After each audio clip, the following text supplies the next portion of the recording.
लिंबूवर्गीय तेच. बस जर विदर्भातल्या संत्र्याची फळगळ होत असेल तर त्याला अनुदान, मात्र लिंबूला आणि मोसंबीला नाही. दुसऱ्या बाजूला कापसाचं तेच. जर भात उत्पादक शेतकऱ्याला जर अनुदान देत असाल प्रोत्साहनपर 375 रुपये प्रमाणे 15,000 पर्यंत, कापूस उत्पादकाला का नाही?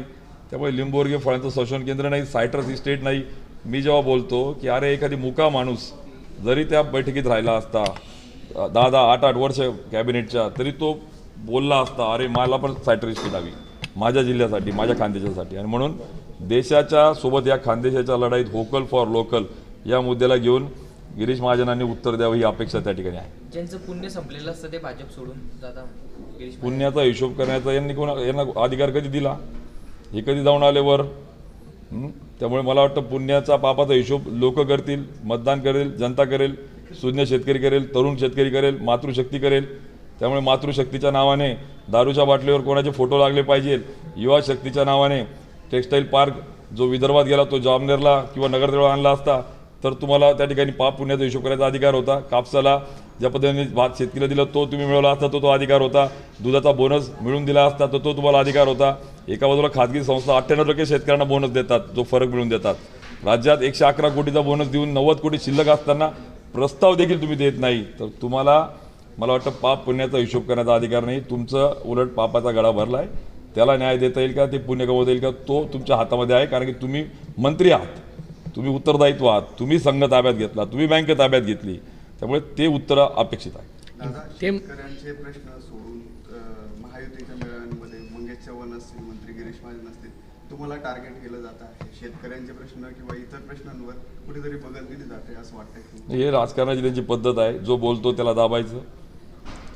मग सत्तेचा, पैशाच्या, पोलिसांच्या, गुंडांच्या माध्यमातून त्यांनी आतापर्यंत दबंगगिरी केली, पण इथून पुढे ती खपवून घेतली जाणार नाही. त्यामुळे माझ्यावर आक्रोशाने बोलण्यापेक्षा शेतकऱ्यांच्या प्रश्नावर बोला. मी जे मुद्दे घेतले त्याच्यावर उत्तरं द्या. ते धोरण, ते न्याय कसं देईल त्यावर ताकद लावा. त्यामुळे मला बोलून प्रश्न सुटत असतील तर खूप बोला. मला आरोप करून मी प्रश्न सुटत तर मला करा आरोप, पण मला असं वाटतं मूळ मुद्द्याला बगल तुम्ही देता हे शेतकरी आणि तरुण आणि मातृशक्ती विसरणार नाही, हे पण लक्षात घ्या.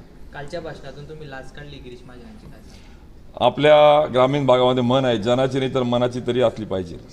मी त्या अर्थाने बोललो की अरे लोकांचा आक्रोश तर आहे, पण ते जाऊ द्या, माझ्या मनाला तर पटलं पाहिजे ना.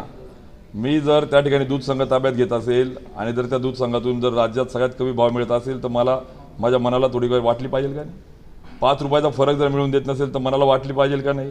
आणि म्हणून मी त्या अर्थाने बोललो की जर दूध, कापूस, लिंबू आणि त्या ठिकाणी मोसंबी या उत्पादकांचे प्रश्न जर सोडत नसतील, तुमच्या कॅबिनेटला निर्णय घेत असतील, एका बाजूला विदर्भ मराठवाड्यात त्या ठिकाणी सायट्रस इस्टेट, त्या बाजूला अनुदान मिळत असेल, तर मग मराठवाड्याच्या आणि खानदेशाच्या सोबत, मराठवाड्याच्या आणि विदर्भाच्या सोबत खानदेशाला का नाही, यासाठीचा त्यांच्या मनाला उत्तर मागण्याचा माझा प्रयत्न आहे. तो उत्तर त्यांनी दिलं पाहिजे.